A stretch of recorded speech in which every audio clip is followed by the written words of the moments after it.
Huples cat. Here we go again. I've decided to revive doing this because I've been very busy, but we're going to look at the Outdoor Life, the Ultimate Survival Manual, Extreme Edition. And we're going to cover the Heimlich manoeuvre. Alright, Heimlich was a doctor and he invented this, and he saved probably more lives than almost anybody else other than the insulin guys. A choking victim cannot tell you what's wrong or how to help him or her. Absolutely. If they are talking, I can't breathe, do not do the Heimlich manoeuvre, but encourage them to do it to themselves. And it's also very important to know how to do the Heimlich manoeuvre on yourself. Bear in mind that once they cannot make any noise, it means they have a complete airway obstruction and they're going to go unconscious in about 10 to 15 seconds. Usually people with a constricted airway will wrap their hands around their throat. Actually true. But it's up to you to recognise the situation and act fast. So this is for adults. Now I'm trying to think in outdoor life where you'd actually get a food particle obstruction in an airway, and I can't really think of one. I guess some of you people out there think outdoor life is driving in a car and burning cow meat. Could happen to you. Step 1. Stand behind the victim and place one arm around the waist. Put your fist below the ribs but above the navel with the thumb against the stomach. Step 2. Wrap your other arm around the victim's waist and cover your fist with the palm of the hand. Step 3. Press your fist into the abdomen with quick upward thrust. Do not press the rib cage or try to keep the force to your hands, not your arms. Okay? So you're using your hands, not your arms, to do this. Again, that's kind of arguable.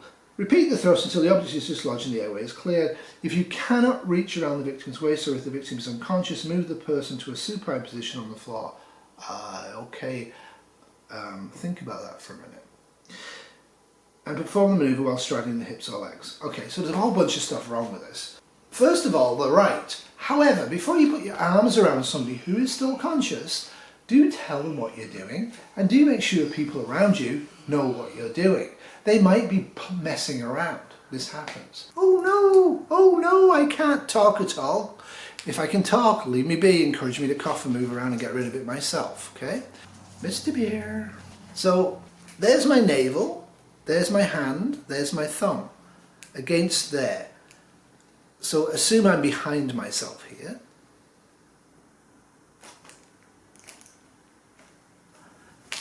Now what it doesn't tell you, it's probably not going to work, okay? You have to do it like this.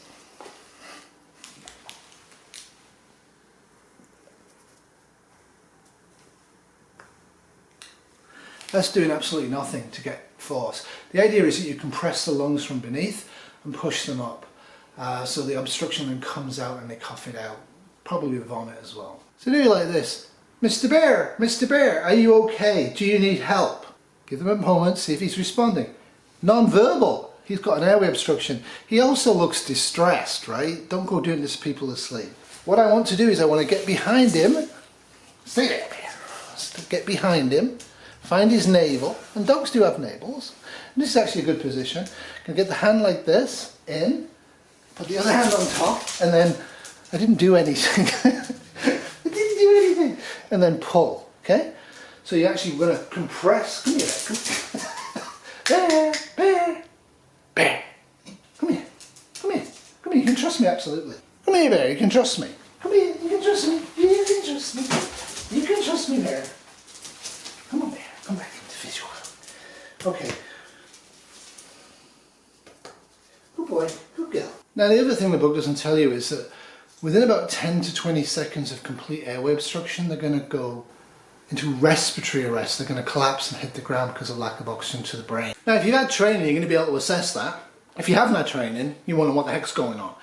Be aware of the fact that if you can, when they have a complete obstruction and you've tried to compress underneath, you're compressing the stomach to push the diaphragm up to constrict the lungs very quickly so they can go like that.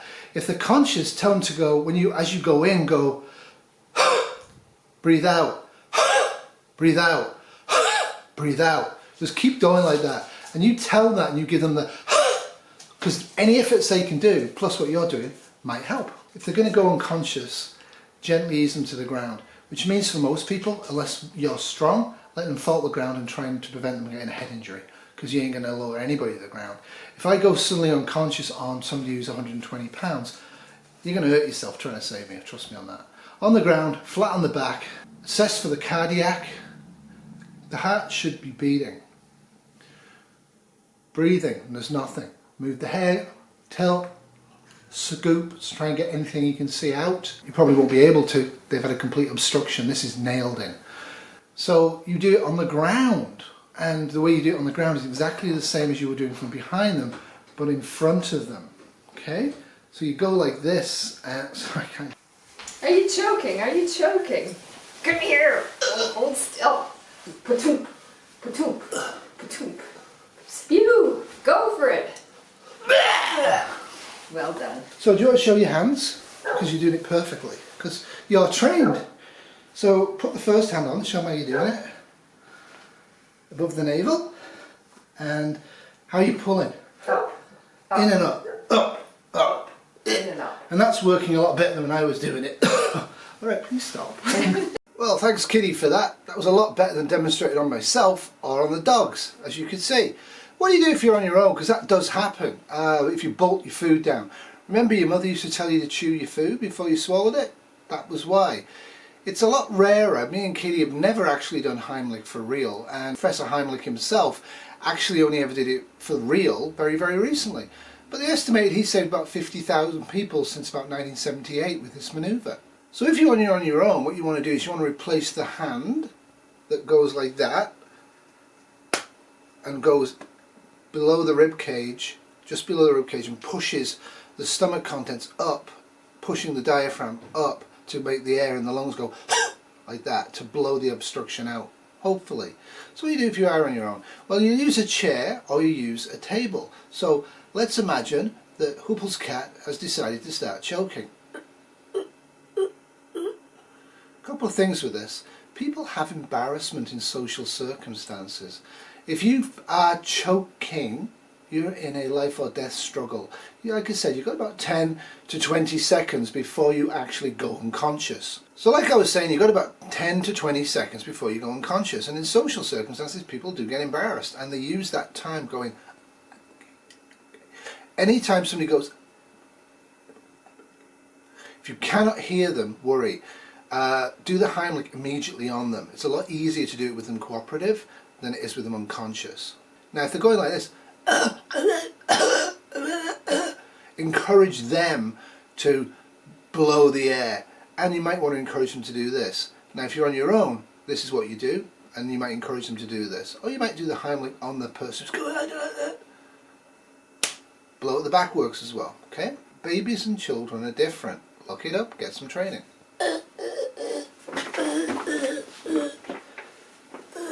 So you get a chair, and this is my rib cage, and this is a chair, and you go like that. Tilting roller chairs are not very good. So if you don't have one of them, what do you do? Well, find a hard, stable, firm object with a stretch on it. This is all my grading here. So you hold, and you get the position of the stomach, not the rib cage, but the stomach, and not too low either. Okay, and you. And as with all things emergency preparedness, I recommend after you've watched this video, as long as you're not driving a car, and while you're watching videos driving a car, that you actually practice self-Heimlich in a couple of scenarios. One where there's no chair around you, you're outdoors, what would you use to give you the thrust? It's almost impossible manually to do this yourself with enough thrust, but I will warn you, when you're practicing on stable objects, be a little cautious at the beginning, because you will probably end up vomiting if you overdo it, because of the simple reason you're compressing the stomach upwards in a sudden blow away from the liver and the spleen and the rib cage and the lower bowel, to make the stomach rise, impact the diaphragm, which is a muscle beneath the lungs, and push the lungs upwards, contracting the lungs forcibly, so the residual air in the lung is expelled upwards through the trachea, hits the obstructive air thing, which might be a tooth or a ring or a pea or a coin if it's a child, and blow it out. That's the idea. So I hope you enjoyed this short little mini-series on the outdoor life, the Ultimate Survival Manual Extreme Edition. Like I say, I'm having a lot of fun with this book and I'm slowly doing them one by one in order. So next time around we're going to do burns and shock. I'm pretty sure burns will be separate from shock. I want to cover both burns and shock, both for the outdoor enthusiast and also from a prepping point of view. And I just realised that my chair sunk during this video, but anyway, whatever. I have to get back to grading papers, and I'll catch you all in the comments when I can. Have a great day, and remember, emergency preparedness and prepping is the same thing. Prepping is crazy when you are preparing for stupid, insane things in crazy, crazy ways that ruin your life. So don't ruin your life. Have a good life. But do learn a few skills that actually could be useful both to yourself and others in the medical area. And I hate the term medical area. I'm a registered nurse. And as ever, you shouldn't take any of my advice or anybody's advice on the internet or a blog as true. You should always ask any questions to a medical doctor. But most medical doctors have not got a clue about a lot of basic things because they're very hyper specialised in a specific area. Just saying. Anyway, toodles!